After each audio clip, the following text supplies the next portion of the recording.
El joven planeta Tierra.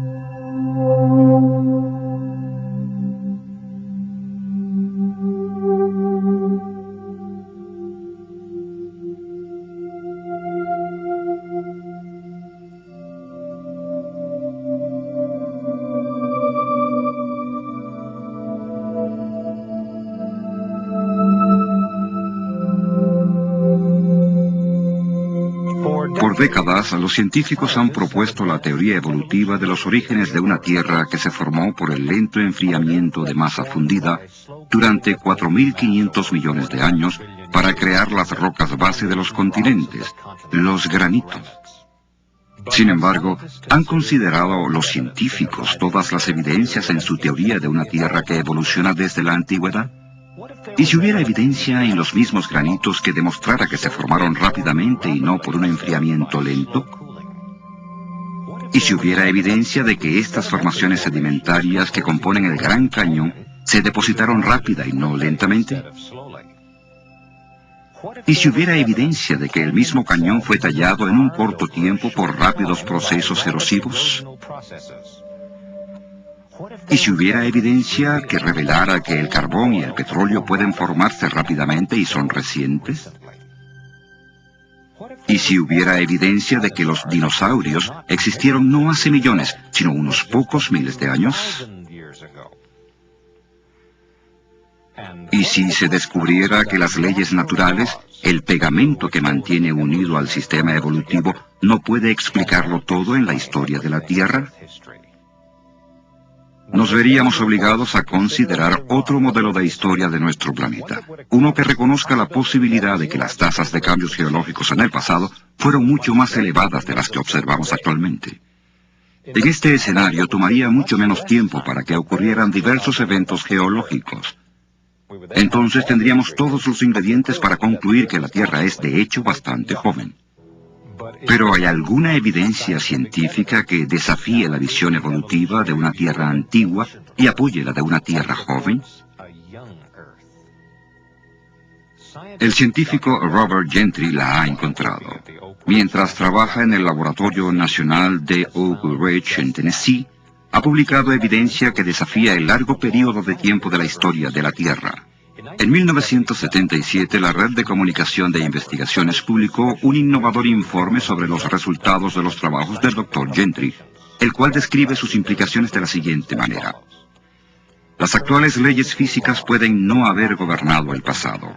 Las rocas fundamentales de la corteza terrestre, en vez de enfriarse y solidificarse durante millones de años, se cristalizaron casi instantáneamente. Algunas formaciones geológicas que se pensó tenían 100 millones de años, en realidad solo tienen algunos miles de años. Al apoyar estas proposiciones, y cualquier investigador nos lo dirá, toda la estructura histórica de las ciencias naturales se desvanecería y quedarían pocas certezas. Hasta la fecha, estas posibilidades y otras igualmente desafiantes han sido sugeridas en una extraordinaria serie de documentos publicados durante hace algunos años en las principales revistas científicas del mundo, Nature, Science y Annual Review of Nuclear Science, entre otras. Red de Comunicación de Investigaciones, Informe Importante, 1977. Parte de la investigación del Dr. Gentry a la que se hace referencia en esta cita pertenece a su trabajo con madera carbonizada en lo que se conoce como la Meseta de Colorado, una extensa región geográfica que abarca parte de Colorado, Utah, Arizona y Nuevo México. Por medio de un microscopio y un equipo de laboratorio más avanzado, analiza estas muestras de madera carbonizada para varios tipos de radioactividad. Sus resultados nos ayudan a entender cuánto le toma al carbón formarse, la edad del carbón y la edad de la Tierra misma. Mina de Cypress Plateau, Price, Utah.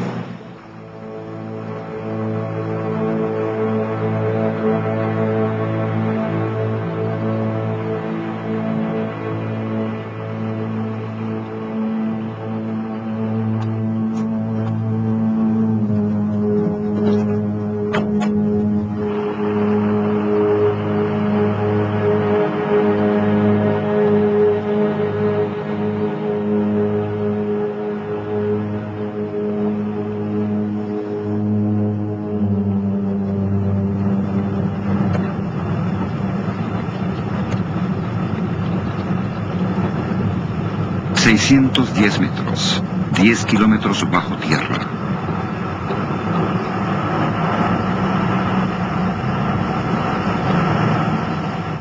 Carbón, uno de los recursos energéticos más vastos de la Tierra. Antes de poder responder la pregunta sobre la edad del carbón y el tiempo de su formación, necesitamos responder a la pregunta ¿de dónde viene? Aquí en esta mina de carbón en Price, Utah, tenemos la respuesta. Aquí tenemos un tronco, casi completamente convertido en carbón. Hay miles de troncos como este en esta y en otras minas del área de Price. Este hecho nos indica que, dadas las condiciones adecuadas de presión, temperatura, agua y tiempo, esta madera y otra vegetación se convertirán en carbón. La pregunta es, ¿cuánto tiempo se requirió para que esto pasara? Robert Gentry y su hijo, David, socio en el trabajo de su padre, exploran este tema juntos. Para responder a esta pregunta, necesitamos ver muestras de madera carbonizada de minas de uranio, en vez de la madera carbonizada de una de las minas de carbón de Price, en Utah. Esta muestra de madera carbonizada proviene de la mina de uranio La Sal, en Utah. Su supuesta edad geológica es de aproximadamente 140 millones de años. Esta muestra de madera carbonizada proviene de una mina de uranio del área de Temple Mountain, aquí en Utah. Su supuesta edad es también de 140 millones de años. Pero observen el parecido que tiene esta muestra con este otro trozo de madera. Son casi idénticos. Es interesante notar que este trozo de madera provino de un trozo fresco de madera como este, hace solo unas pocas semanas. Esta cercana similitud hace sugerir una importante pregunta. En realidad, ¿es verdad que este trozo de madera carbonizada de La Sal o este otro trozo del Temple Mountain, ambos en Utah, son 140 millones de años más antiguos que este trozo de madera que David y yo hace poco obtuvimos en nuestros experimentos? No exactamente. Encerrada en estas y otras muestras de madera carbonizada de las minas de uranio, se encuentra una evidencia extraordinaria que nos cuenta una historia diferente. Para verla es necesario que las muestras se coloquen en epoxi, un tipo de resina, y luego en unos portaobjetos de vidrio para su observación bajo el microscopio. Bajo el microscopio podemos ver decoloraciones producidas por partículas radioactivas expulsadas de diminutos centros. Algunos son circulares, otros elípticos, como puede verse en estas fotografías. Para formarse estos halos circulares y elípticos, necesitaron una secuencia especial de acontecimientos, en realidad tan especial que derriba completamente la idea de una edad antigua del carbón, y apunta hacia su reciente formación, geológicamente hablando. ¿Qué tan reciente? En 1976 publiqué mis resultados sobre los estudios de estos troncos en la edición de Issue of Science del 15 de octubre de 1976. Esto es lo que decía ese informe. Estos extraordinarios valores, con referencia a estos porcentajes de uranio, admiten la posibilidad de que tanto la infiltración inicial del uranio como la carbonización posiblemente hayan ocurrido en los últimos miles de años. En otras palabras, estaba sugiriendo que el carbón se forma muy rápido, geológicamente hablando. Esta información se ha mantenido inalterada y no se ha refutado en la literatura científica desde que se publicó en 1976. Por lo tanto, tenemos derecho a sacar algunas conclusiones firmes sobre los datos.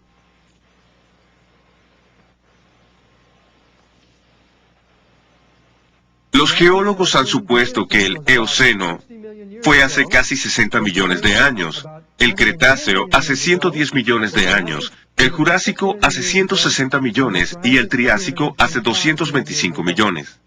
Pero los resultados que hemos presentado contradicen esa información, y lo que muestran es el entierro simultáneo de todas estas formaciones hace varios miles de años. Estos resultados pertenecen al origen y a la edad del carbón, donde quiera que se encuentre. Bahía de Catherine Hill, Australia. No lejos de esta zona costera, cerca del punto de rocas planas, se encuentra un objeto de gran interés geológico, un antiguo árbol. Pueden verse los restos fosilizados de este árbol que se extienden sobre 3,5 metros de capas sedimentarias entre 2 vetas de carbón localizadas aquí. Hace años, cuando una compañía minera excavó las capas que cubrían el árbol, se podía ver que el pie del árbol se extendía hacia la parte más baja de la veta de carbón. Desde ese entonces, la parte inferior del árbol se ha separado.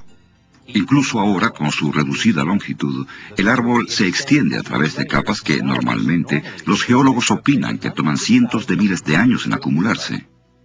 Pero estas capas no pudieron tardar tanto tiempo, ya que el árbol se hubiera podrido mucho antes de que los sedimentos hubieran tenido tiempo de acumularse a su alrededor. Más bien, este árbol es un testimonio mudo de su catastrófico entierro en al menos 2 secuencias de depósitos de ceniza volcánica. Como lo indica la evidencia, probablemente el árbol quedó enterrado en una serie de flujos de ceniza volcánica con muy poca separación entre uno y otro, similar, tal vez, al catastrófico entierro de miles de árboles en el monte St. Helens en el estado de Washington. Pero si el carbón se formó rápidamente, esperamos ver lugares donde los geólogos han encontrado grandes dificultades para explicar su origen, por la lenta acumulación de vegetación. Así que veamos de cerca la evidencia de la formación del carbón, como ocurre en la espectacular cuenca del río Powder, en Wyoming y Montana. La mina abierta de la empresa AMAX en Eagle Butte, cerca de Gillette, Wyoming, revela las enormes reservas de carbón que son visibles por los métodos de explotación a cielo abierto utilizados aquí. La mina de Eagle Butte posee capas de carbono vetas con un espesor aproximado de 37 metros. Esta mina es parte de un área rica en carbón mucho más grande, conocida como la cuenca del río Powder. Esta gigantesca reserva de 26.000 kilómetros cuadrados, ubicada entre las Black Hills de Dakota del Sur al este y las montañas Big Horn al oeste, se extiende hacia el norte hacia el río Yellowstone en Montana y hacia el sur hasta Casper, Wyoming. La inmensidad de los depósitos de carbón de la cuenca del río Powder ha llamado la atención de geólogos durante décadas. Tal interés se documentó en la edición de mayo de 1993 de Earth Magazine. El artículo El carbón del río Powder, enigma geológico, dilema ambiental, incluía estas afirmaciones. Las vetas de carbón del río Powder son extraordinariamente gruesas y puras, libres de otro material. Por lo general, los sedimentos superfluos como la arcilla lavan un depósito antes de que las vetas de carbón puedan hacerse muy gruesas, pero el carbón del río Powder está contenido en inmensas franjas, algunas de más de 60 metros de espesor. Estas vetas se extienden por grandes distancias arriba y abajo de la cuenca. Tienen cientos de kilómetros de longitud y 80 kilómetros de ancho, dice James McClure, geólogo de la Universidad de Wyoming. No son pequeñas agrupaciones de 1 hectárea o 2, son algo inmenso. McClure, que estudió la cuenca por más de una década, dice que no hay otro lugar en el mundo que tenga tantas vetas de 15 metros o más de grosor. Pero la cuenca del río Powder no es solo un recurso económico. Para los geólogos también es un intrigante enigma científico. Los geólogos han estudiado la cuenca por más de un siglo, principalmente para responder a una difícil pregunta. ¿Cómo las vetas llegaron a ser tan enormes? O, para ser más precisos, ¿por qué las vetas no se diluyeron por los aflujos de arcilla y otras impurezas antes de hacerse más densas? Como escribe McClure, ¿cómo permanecieron las cosas en la Tierra lo suficientemente constantes para que se generaran 60 metros de carbón? Sin embargo, el origen de cualquier tipo de carbón requiere una precisa secuencia de acontecimientos. Si no se pasa por todos ellos, no habrá carbón, explica McClure. Y tener vetas de más de 60 metros de ancho, bajas en impurezas y bajas en sulfuro, es un logro extraordinario. McClure agrega, sería como vendarnos los ojos, dar unas vueltas y atinar en el blanco de una diana 100 veces seguidas. Pero si el carbón no se formó lentamente, ¿hay alguna evidencia de laboratorio que demuestre que se puede formar rápidamente? En esta demostración, Robert y David Gentry comienzan a responder esa pregunta. Anteriormente, tomamos un trozo de madera como este, lo introdujimos en este tubo de acero, agregamos un poco de agua y lo sellamos.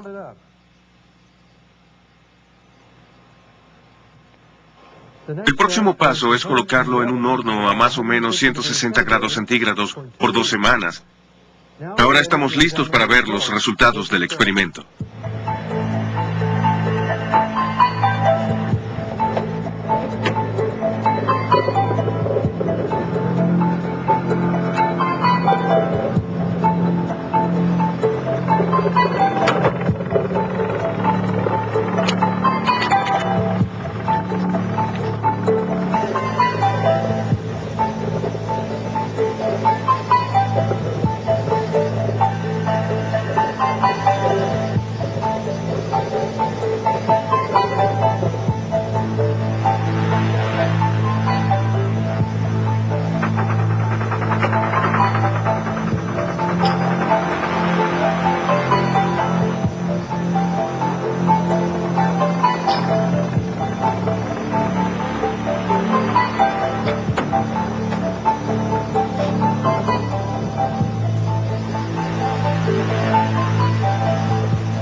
Como podemos observar, esta madera ahora es de color oscuro. También es más blanda.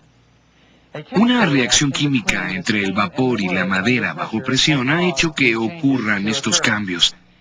Esta muestra aún no es carbón, pero claramente el proceso de carbonización ha comenzado.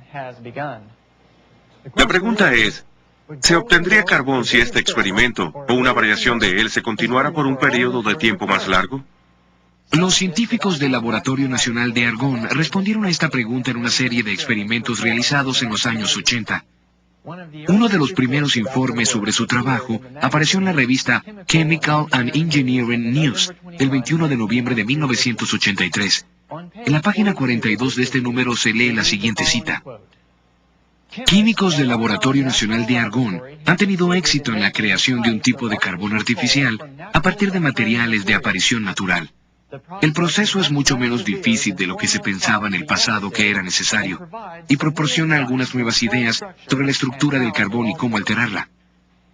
Tiempo después de que aparecieron los informes publicados en la revista Geoquímica Orgánica, la revista científica inglesa de Ciencias Naturales informó sobre el éxito de sus experimentos.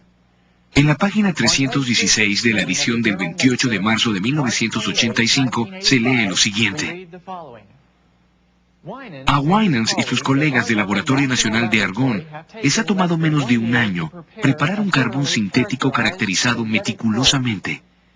El material que produjeron es indistinguible del material real con todas las técnicas que se le han aplicado hasta ahora, y su síntesis hace surgir muchas preguntas interesantes en la química orgánica. Para comprender sus resultados, notemos primero la estructura básica de la madera.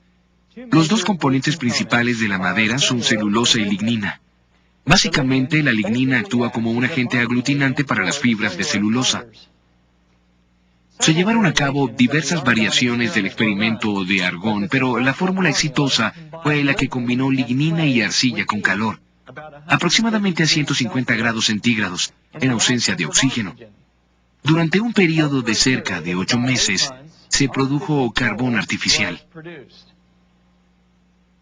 La rapidez con la que puede formarse el carbón cuando el vapor interactúa con la madera bajo presión nos lleva a preguntarnos, ¿Puede el vapor o el agua caliente producir también la rápida transformación de la materia orgánica en petróleo? Un artículo titulado Agua, agua en todas partes, publicado en la edición de Noticias Científicas del 20 de febrero de 1993, contesta esta pregunta. Investigadores de Exxon descubrieron que el agua desempeñó un papel fundamental en la formación del petróleo. Los esfuerzos para sintetizar petróleo fallaron hasta que se agregó agua caliente en el recipiente del reactor, que contenía la muestra de roca fuerte.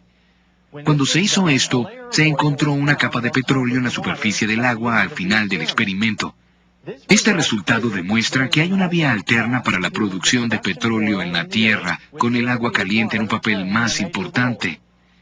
El artículo señaló que este descubrimiento podría acabar con las ideas establecidas acerca de la formación del petróleo. Sin embargo, otros acontecimientos naturales ya están haciendo estragos en las teorías convencionales. Y por si fuera poco, algunos investigadores, uno de ellos de la Universidad Estatal de Oregón, han publicado informes que muestran evidencia de formación de petróleo en la actualidad en la cuenca de Guaymas, en el Golfo de California. Ahora mismo en el Golfo de California, a 1800 metros de profundidad, hay una acumulación de sedimentos orgánicos que se derivan de las algas marinas y otras fuentes orgánicas. Debajo, agua sobrecalentada está siendo empujada por una fuente de calor intenso a través de estos sedimentos. El petróleo se forma con la interacción de sedimentos orgánicos y agua sobrecalentada.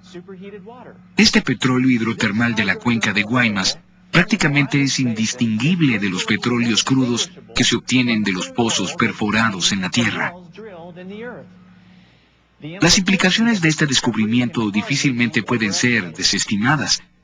La posibilidad que debe ser tomada en cuenta es que el origen de las reservas de petróleo crudo que abundan por el mundo puede explicarse por medio de procesos hidrotermales similares a los que tienen lugar en la cuenca de Guaymas. Pero en vez de una dispersión abierta de petróleo, directamente en el agua del mar, un sistema cerrado podría ser visualizado fácilmente, donde se pueda acumular una reserva de crudo.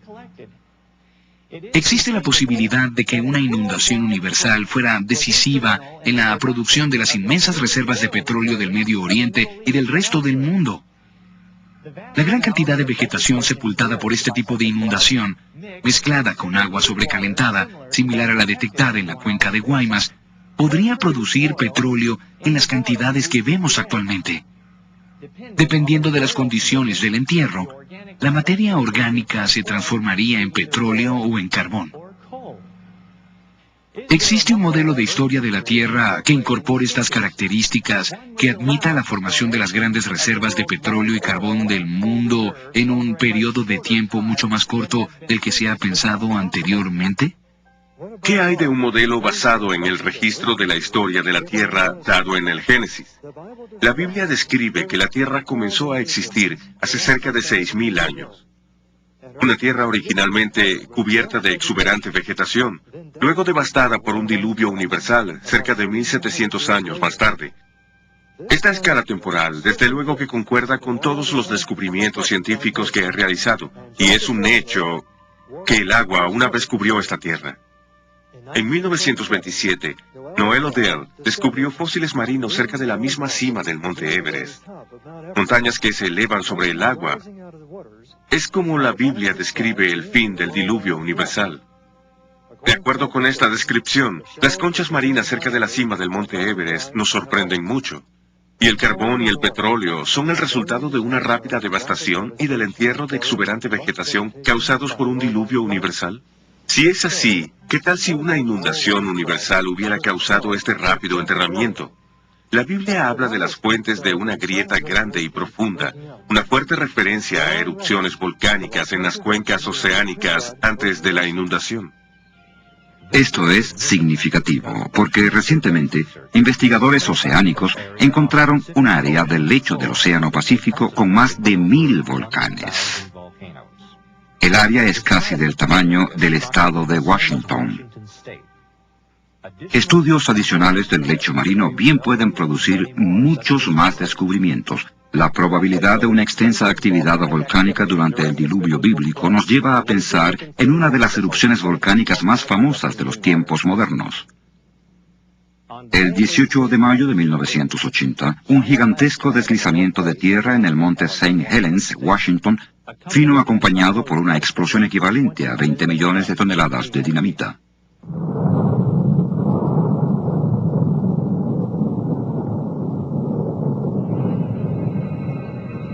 Esta explosión lateral de vapor sobrecalentado, ceniza volcánica y polvo arrasó con más de 390 kilómetros cuadrados de bosques, partiendo inmensos pinos como si fueran mondadientes. Los escombros del derrumbe se precipitaron al lago Spirit, causando una ola colosal que bañó un lado de la montaña adyacente a más de 240 metros sobre el nivel del agua antes de la erupción. Una capa promedio de 90 metros de nuevo sedimento que cayó al lago ha hecho que el nivel de su superficie sea ahora unos 75 metros más alto. Y un gran número de árboles derribados por la explosión cayeron al lago Spirit, arrastrados por la gigantesca ola. La catastrófica fuerza del agua para acumularse y sepultar extensas cantidades de vegetación puede observarse fácilmente aquí. La maraña de troncos flotantes en el lago Spirit solo tiene la mitad de su tamaño original, ya que el resto de los troncos se ha hundido hasta el fondo. Si el monte St. Helens hubiera hecho erupción debajo del agua, inmensas olas, cientos de veces más grandes que la del lago Spirit, habrían causado que el material expulsado fuera llevado a zonas más vastas antes de asentarse. Si cientos de estos volcanes estaban activos, podemos comenzar a imaginarnos los destructivos efectos que un diluvio universal habría tenido en la topografía del planeta. Esto hace que nos preguntemos, ¿puede un diluvio universal como el descrito en la Biblia ser también la explicación de otros fenómenos geológicos, como el del Gran Cañón? Algunos geólogos nos habrían dicho que los depósitos sedimentarios se asentaron durante muchos millones de años, lo que simplemente no es verdad. El hecho es que la geología del Gran Cañón encaja en un modelo que se basa en el suceso de un diluvio universal. En un intento por saber de dónde vinieron las aguas de la inundación, a dónde fueron después del aluvión y qué acontecimientos geológicos ocurrieron mientras duró, recurrimos al Dr. Walter Brown, antiguo jefe de los estudios de ciencia y tecnología en el Air War College y profesor titular de la Academia de la Fuerza Aérea de Estados Unidos. Su desarrollo de la teoría de las hidroplacas proporciona la clave que descubre muchos misterios sobre el diluvio y sus efectos. En nuestro planeta podemos ver 17 aspectos muy extraños que hoy pueden explicarse sistemáticamente como resultado de un cataclismo, un diluvio universal cuyas aguas salieron expulsadas de cámaras subterráneas con una liberación de energía que excedía la explosión de 10.000 millones de bombas de hidrógeno. Esta explicación nos demuestra la rapidez con que se formaron las principales montañas. Explica los depósitos de carbón y petróleo, la rápida deriva continental, por qué los lechos oceánicos tienen enormes fosas y cientos de cañones y volcanes. Explica la formación de estratos divididos en capas y la mayoría de los registros fósiles, las llamadas edades de hielo y los principales cañones, especialmente el Gran Cañón. Quizás la Tierra antediluviana tenía un inmenso supercontinente que contenía exuberante vegetación, mares, ríos y montañas menores. De acuerdo con la teoría de las hidroplacas, la Tierra antediluviana tenía mucha agua subterránea, cerca de la mitad de la que hay en nuestros océanos actualmente. Esta agua estaba en cámaras interconectadas que formaban una concha esférica de unos 800 metros de grueso, quizás a 16 kilómetros por debajo de la superficie terrestre. El incremento de la presión en la cámara subterránea expandió la corteza como se expande un globo cuando aumenta la presión en su interior. La falla en la corteza comenzó con una fisura microscópica que aumentó en ambas direcciones a cerca de 5 kilómetros por segundo. La grieta que siguió el camino de menor resistencia rodeó el planeta en aproximadamente 2 horas. Cuando la grieta se desplaza por la Tierra, la corteza sobre ella se abrió como el rasgón de una tela muy estirada. El agua subterránea estaba bajo extrema presión, debido al peso de 16 kilómetros de roca presionando hacia abajo. así que el agua salió violentamente de la rotura. Los cálculos demuestran que estas fuentes de agua de la grieta que rodeaba el planeta salieron propulsadas de manera supersónica a más de 30 kilómetros hacia la atmósfera. La rociada de esta enorme fuente produjo lluvias torrenciales que la Tierra no había experimentado antes ni experimentado desde entonces. La Biblia afirma que todas las fuentes del gran estallido se abrieron en un día. Y describe estos eventos hace cerca de 4.500 años. Ahora podemos unirlos científicamente por orden de causa y efecto en la teoría de las hidroplacas.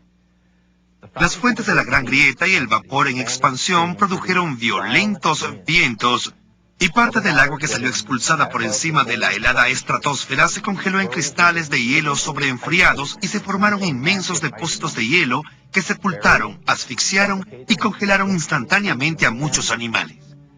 El agua a alta presión erosionó la roca en ambos lados de la grieta e incluso arrojó los contenidos calizos de muchos mares antediluvianos.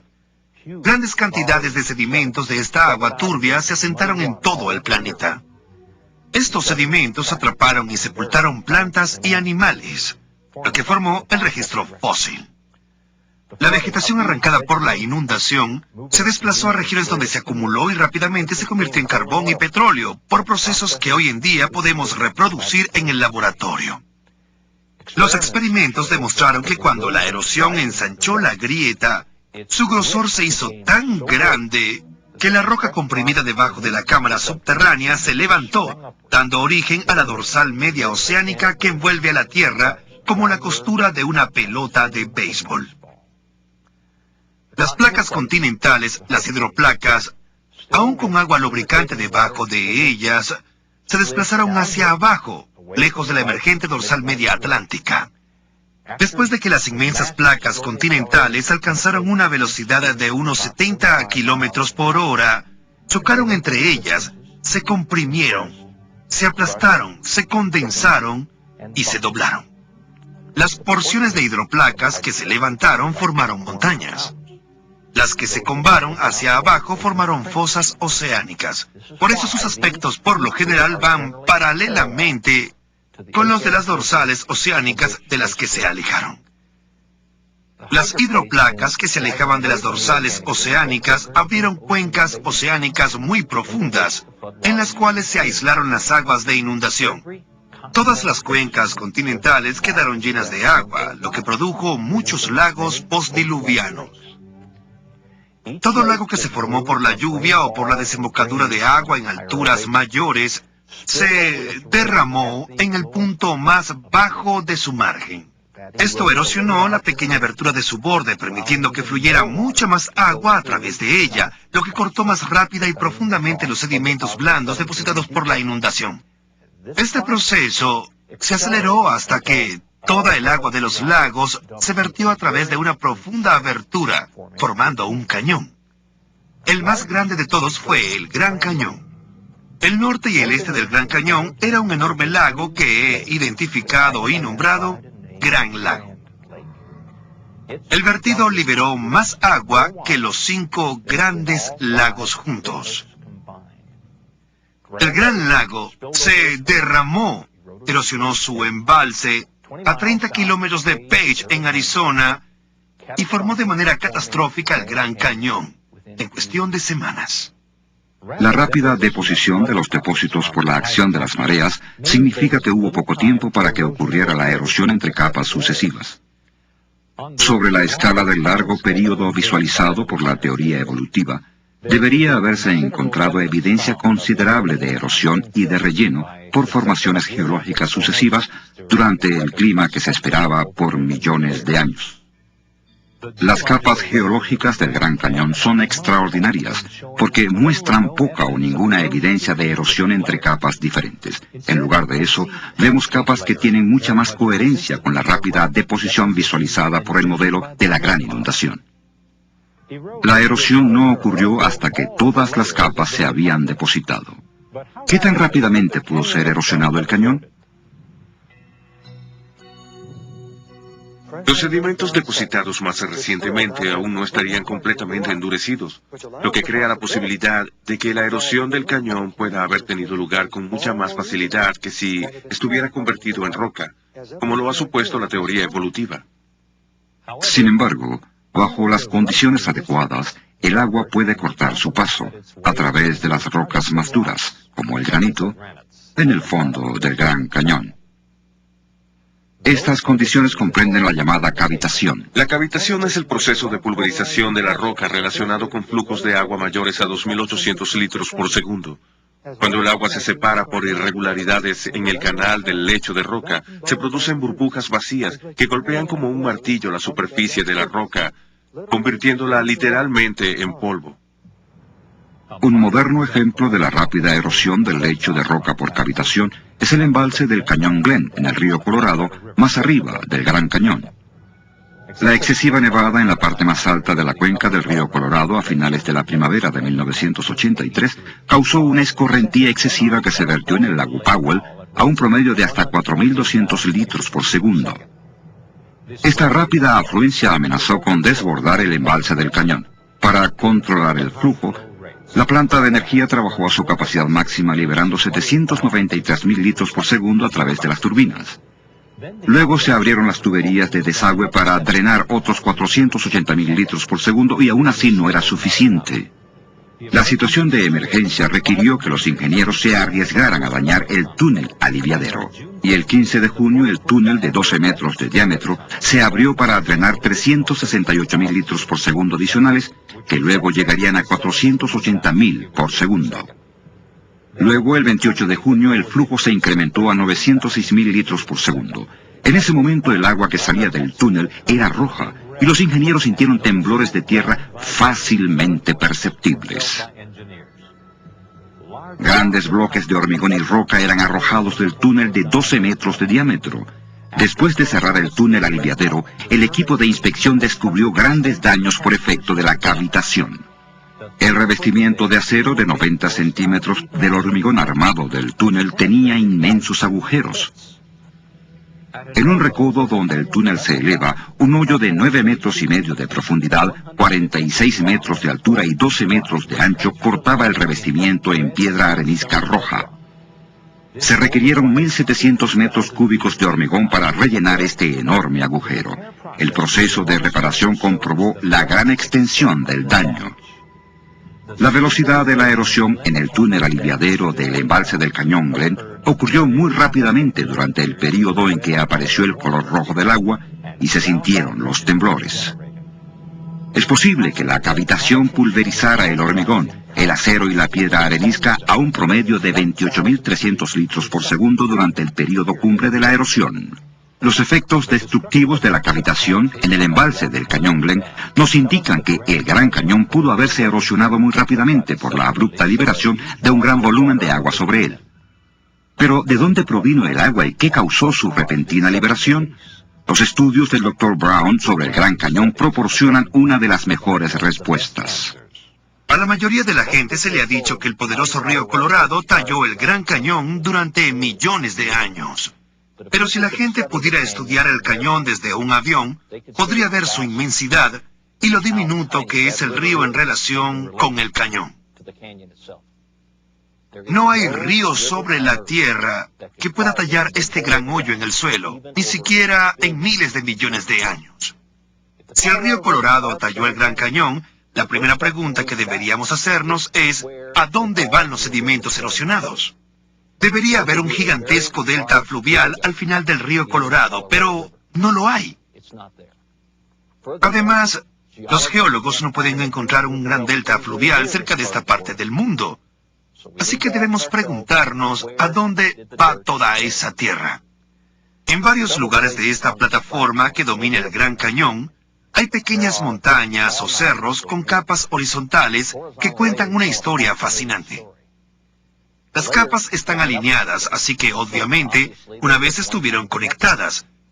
Algo debe haber pasado y removido varios miles de metros de gruesas capas de material más blando que una vez estuvo en donde estamos ahora.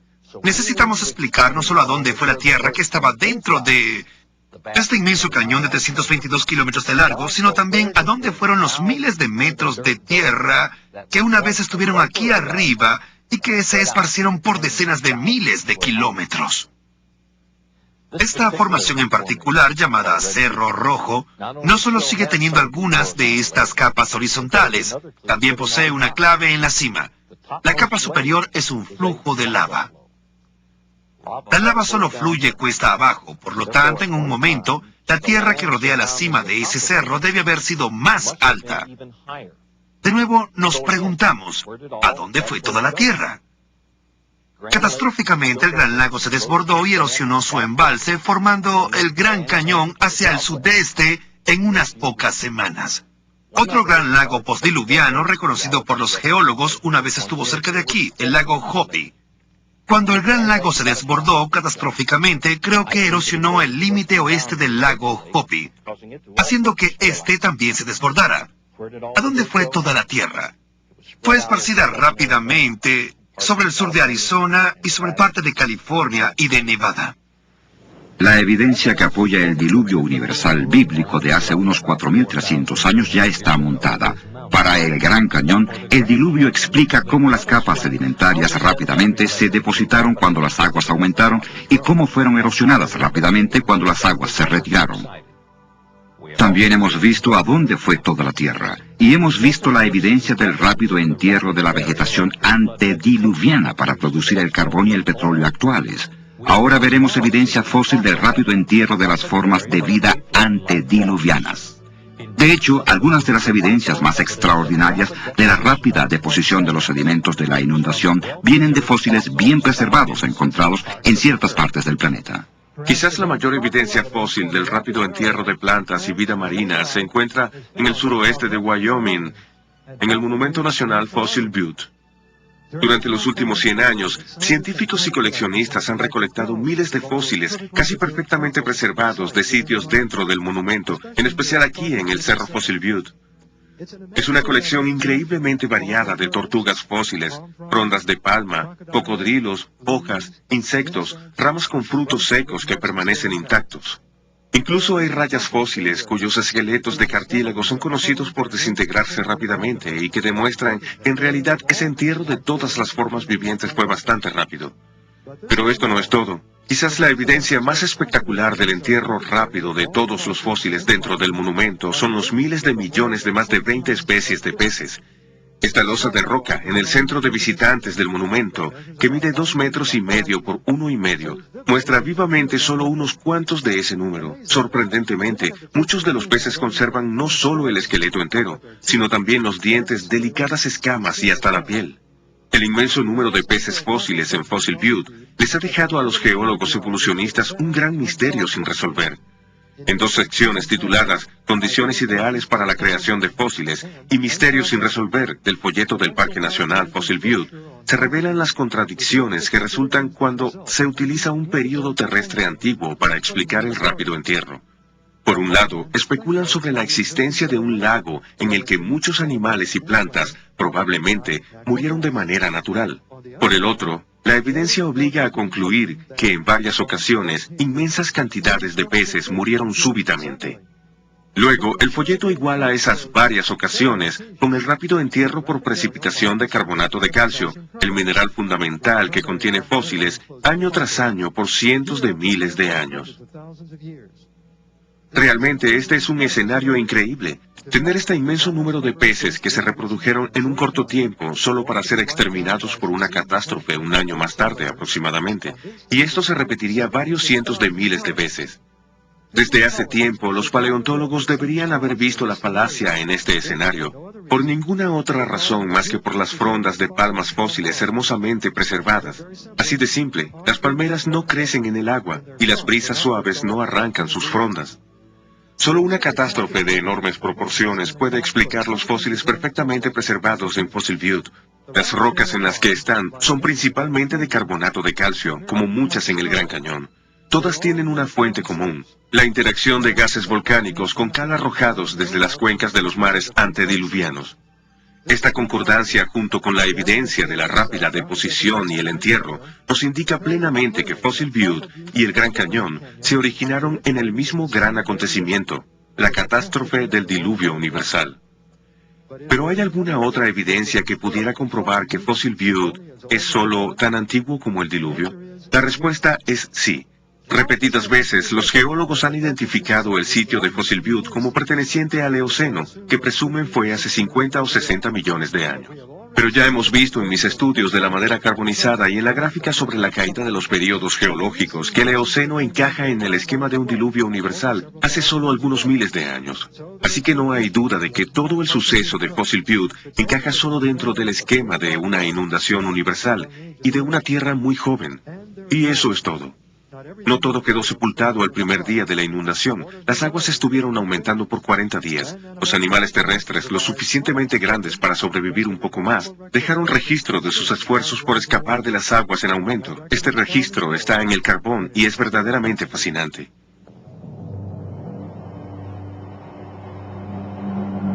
De vuelta a la mina de Cypress Plateau.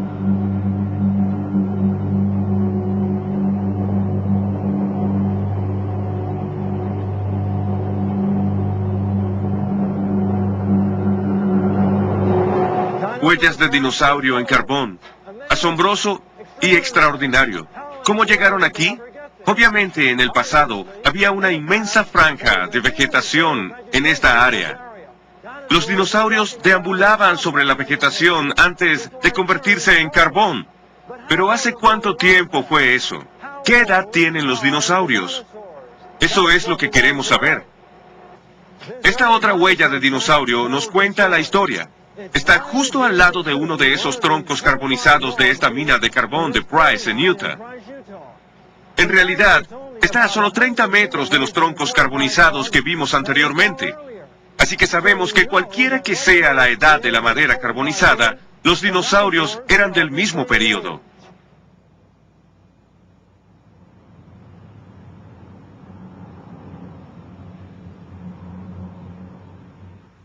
En la mina de carbón vimos 2 huellas de dinosaurio. ¿Eran las únicas 2 huellas de dinosaurio en las minas de carbón del este de Utah? No exactamente. Aquí en el Instituto del Museo Prehistórico del Este de Utah, miren lo que se ha sacado de esas minas de carbón. Miren todas estas huellas de dinosaurio, de diferentes tamaños. Algunas de dinosaurios carnívoros, otras de herbívoros. ¿Por qué estaban todas juntas? Para contestar esta pregunta, miremos el mapa del fósil de la mina Kenilworth. Dice que hay al menos 8 tipos de huellas diferentes en 100 metros de la superficie del techo de las minas. Aquí en el mismo mapa podemos ver las huellas y los troncos carbonizados. De acuerdo con el letrero, estos dinosaurios deambulaban por un pantano. El sentido común nos dice que eso no puede ser verdad. No hay pantanos en el mundo que preserven estas huellas. Todos estos dinosaurios estaban juntos por una razón. Estaban tratando de escapar de las aguas en aumento de la inundación universal. Estos gráficos ayudan a ilustrar cómo las huellas de los dinosaurios pudieron haberse formado en la época del diluvio y por qué persisten en el carbón. La tierra antediluviana estaba cubierta de vegetación, una escena de belleza por todos lados. Luego vino la inundación. La lluvia torrencial y las fuentes de la grieta grande y profunda causaron que la exuberante vegetación del planeta fuera barrida por las crecientes aguas.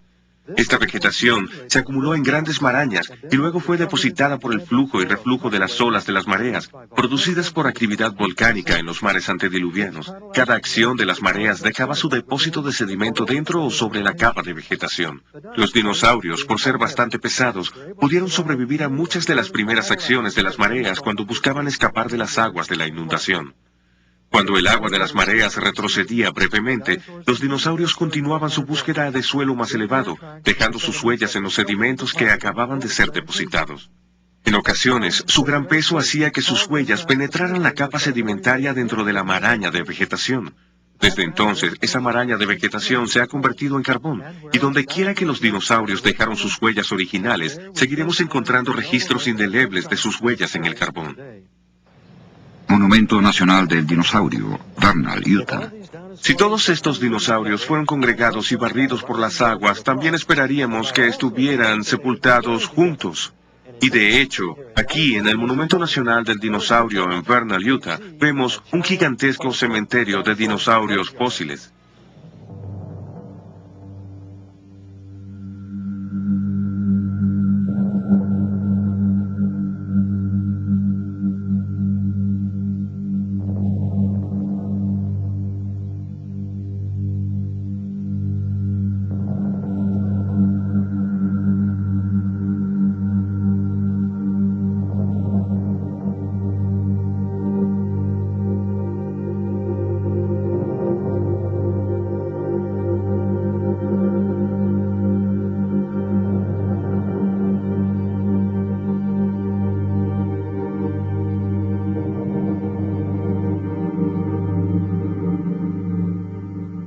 Ha llegado el momento de sacar algunas conclusiones sobre la edad de los dinosaurios y la edad del pez fósil encontrado en el Monumento Nacional de Fossil Butte. Aquí en el Monumento Nacional del Dinosaurio hay un letrero que dice que estos huesos de dinosaurio tienen 145 millones de años, el llamado periodo Jurásico, pero sabemos que en realidad eso no puede ser verdad. Si recordamos nuestros primeros resultados con la madera carbonizada, ahí encontramos el derrumbamiento de los períodos geológicos. El Eoceno, el Cretáceo, el Jurásico y el Triásico, los encontramos a todos juntos hace solo algunos miles de años.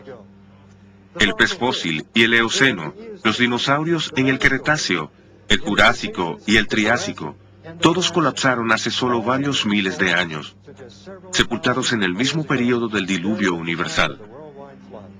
En este punto, muchos pueden preguntarse cómo esta sorprendente conclusión puede reconciliarse con la visión evolutiva de la historia de la Tierra. Pueden preguntarse, ¿no sabemos por datación radiométrica que las rocas subterráneas del planeta, los granitos, se formaron repetidas veces en diferentes períodos y lugares durante miles de millones de años de período evolutivo? ¿Y no sabemos por medio de estos mismos métodos que los fósiles en las rocas sedimentarias tienen cientos de millones de años de edad? La respuesta es un cortante no para ambas interrogantes.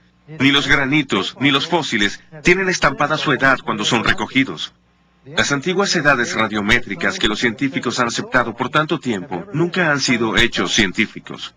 La información científica objetiva se deriva de los experimentos en el laboratorio.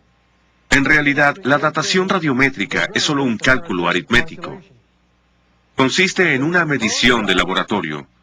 La cantidad de plomo dividida entre la cantidad de uranio. Ambas cantidades son averiguadas en el laboratorio. La otra variable supuestamente es una constante. Se adopta una tasa de descomposición constante. Entonces, la edad es calculada como un producto de esa proporción de periodos constantes. Solo la proporción se mide en el laboratorio. Si esta constante aquí en realidad no es una constante sino una variable, entonces la edad es un absurdo. Y las edades radiométricas son demasiada ficción radiométrica. La evolución supone que los granitos se formaron por enfriamiento lento durante miles de millones de años. El tiempo del enfriamiento, o presunta era, se obtiene con la medición de los actuales productos de descomposición radioactiva del granito, suponiendo que se acumularon solo por una lenta descomposición radioactiva constante. Ya que la evolución compara el período radioactivo con el período de enfriamiento, ninguna evidencia que demuestre que los granitos se formaron rápidamente muestra en esencia su creación simultánea. Por lo tanto, la premisa de la descomposición radioactiva constante y la inferencia de un gran período son inválidas. Y de hecho, hay evidencia científica para su creación simultánea. Dentro de los granitos se encuentran grabadas hermosas microesferas de color, producidas por la descomposición de cierto elemento radioactivo conocido por tener una existencia fugaz. Por medio de una simple analogía, las burbujas de Alka-Seltzer se pueden obtener solo por congelación rápida. Del mismo modo, el registro microscópico de la descomposición radioactiva fugaz de los granitos está ahí, solo porque estas rocas se crearon instantáneamente en forma sólida. Si estas rocas se hubieran formado por enfriamiento lento, como los evolucionistas afirman, los rastros de radioactividad deberían haber desaparecido sin dejar ningún registro visible. Este registro de creación instantánea se encuentra en los granitos de todo el mundo. Por otra parte, su existencia en granitos de edades radiométricas tremendamente diferentes demuestra que fueron creados en el mismo momento. Esto derrumba toda la base de los períodos geológicos. Los cientos de millones de años de enfriamiento que los geólogos han pensado necesarios para formar el monolito gigante, el Capitán, se reducen a solo unos cuantos minutos.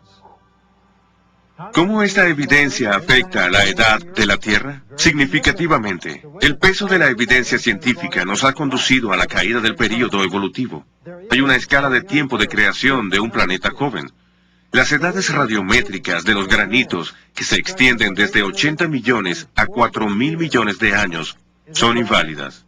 Estos granitos del Parque Yosemite, las rocas fundamentales del Gran Cañón, hasta los de Japón e India, y hasta los granitos de Europa, Rusia y Canadá, fueron producto de una creación simultánea. No hemos comprobado que la Tierra tiene 6.000 años de edad, pero hemos encontrado evidencia que corresponde con esa edad del planeta.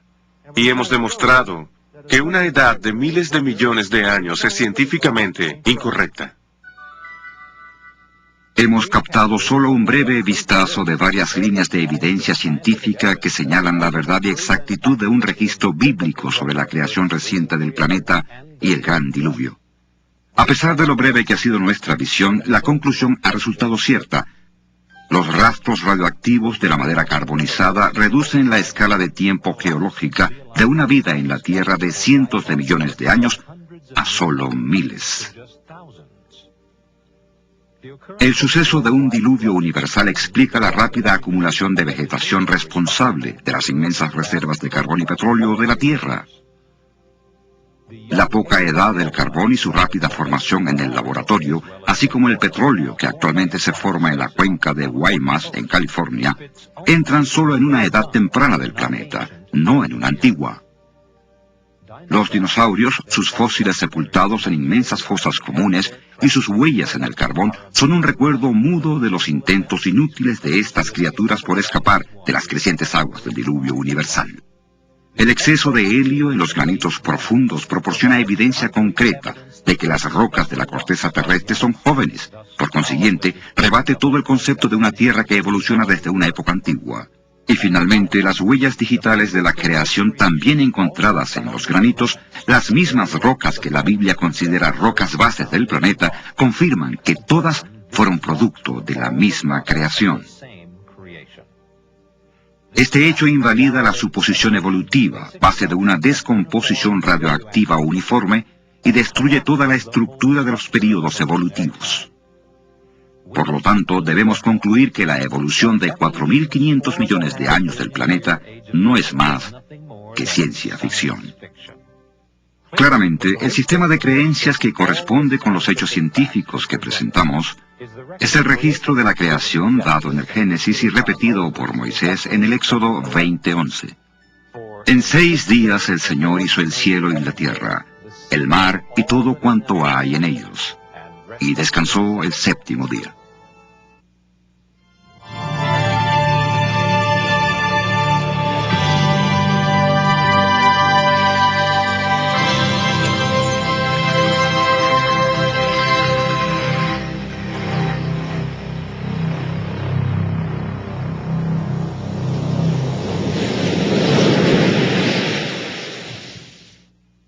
To order this fascinating video, call now 1-800-467-6380. That's 1-800-467-6380. Or visit the website at www.halos.com to order by check or credit card. Again, that's www.halos.com.